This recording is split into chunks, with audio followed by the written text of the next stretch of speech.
Hi folks, how are we all doing? It's snowing outside, been snowing all day long, so I'm stuck inside. We're going to do a different vlog today. We're going to talk about confidence and insecurities and how I get past them. Welcome to the vlog.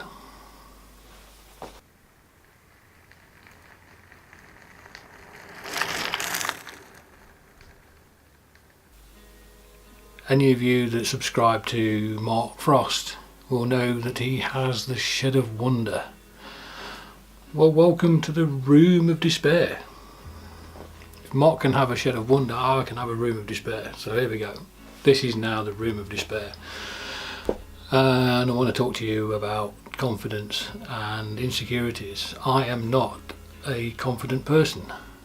I know that's difficult to believe when you see me in front of the camera oozing confidence or appearing to ooze confidence in front of you like this, like now. But no, I'm sorry, I am not a confident person. I get very nervous.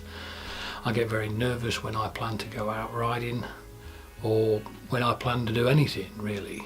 There's lots and lots of vlogs out there at the moment on YouTube offering up advice and tips for staying motivated.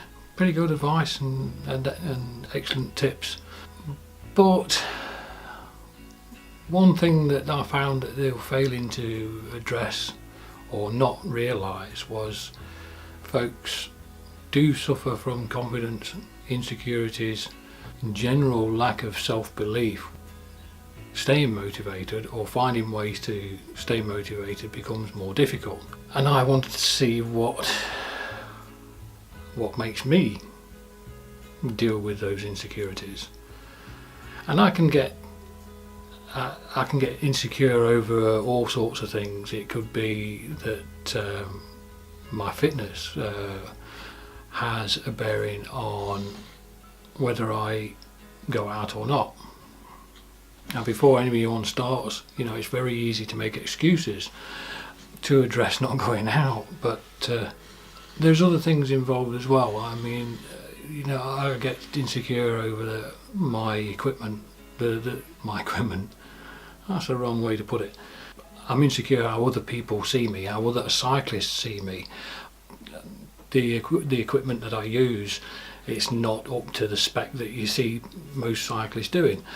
The way people look at me is, I'm overweight.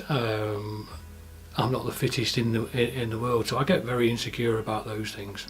With the history of illness and various things that I've had over, especially the last 12 months, has impeded me considerably, and it's quite easy for me to sink into that hole, if you like, of finding some way of getting out of doing it.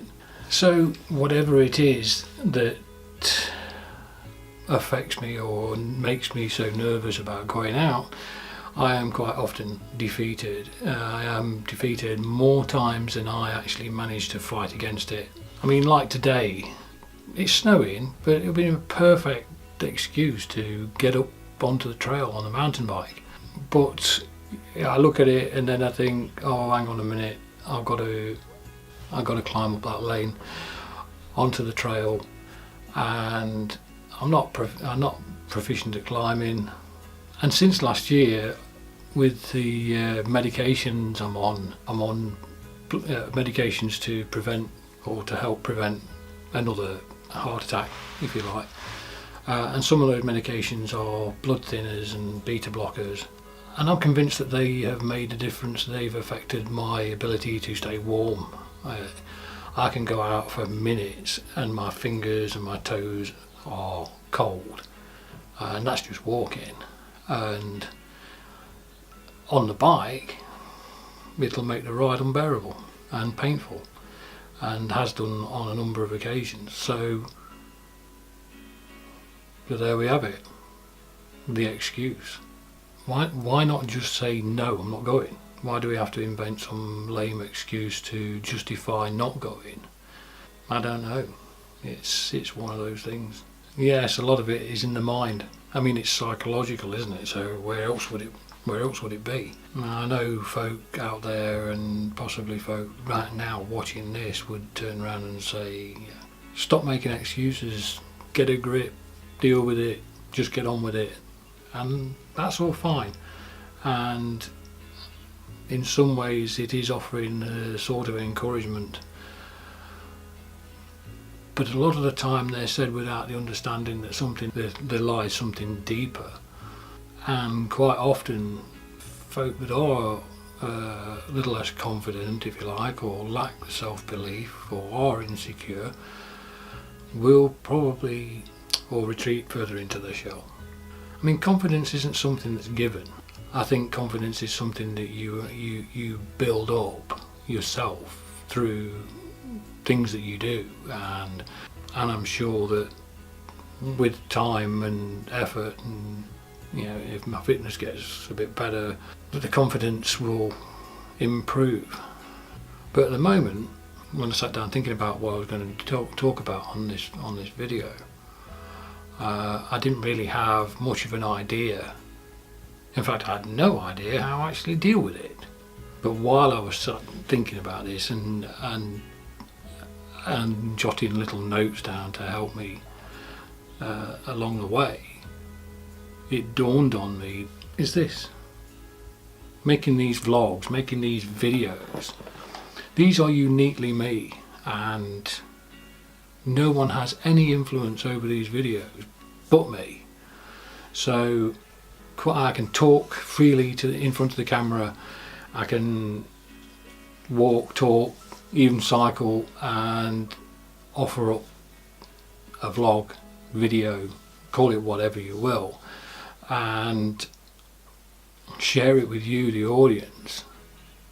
And that is my way of dealing with it. That is my way of motivating myself to get out there. But unfortunately today it hasn't worked out quite that way. But that's it. That's what I have now settled with. That vlogging, and I've seen it before, and I've heard various bloggers who have insecurities and lack the self-belief and the confidence. They use the vlog as their means of dealing with it, and I think it works to a great extent. I do hope you've enjoyed this vlog. Something a little different. What are your insecurities? How do you deal with them, and how do you motivate yourself? Leave your comments below. I would very much like to read them. Anyway, I hope you've enjoyed being in the room of despair. We'll do more in here, I think. I think it's going to become a series. I don't know what I'm going to call it though. Give us some ideas of the name I could call the series, would be good. Anyway, I'm going to leave this one off. Stay safe, enjoy your cycling, whatever you get up to. If you like this video, give us a thumbs up. If you're new here, please subscribe. I don't know which finger. I think if I point in that direction, that's where the red button is at the top of the page, but I might get it wrong. Click the subscribe button. Click the bell icon to be notified of super ace, not to be missed, must be watched videos in the future. You'll be notified first. In the meantime, I'll see you in the next vlog.